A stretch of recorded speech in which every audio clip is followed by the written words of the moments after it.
Hello, in this video I'm gonna show you how to manage SIM pin on iPhone 16 Pro.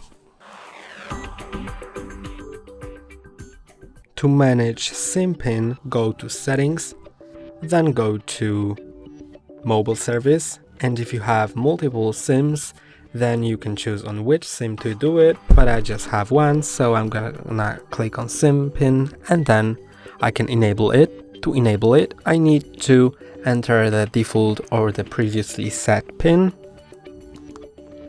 and tap on done. Now when it's enabled, when I restart my iPhone or take the SIM card out of the phone and put it back in, then it will ask me for the SIM pin to use the SIM card.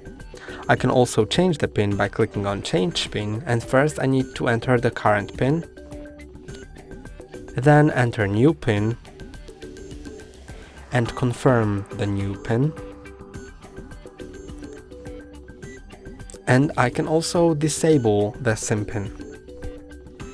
To disable it, you need to enter the current pin. That's all for today. Don't forget to like and subscribe. See you next time.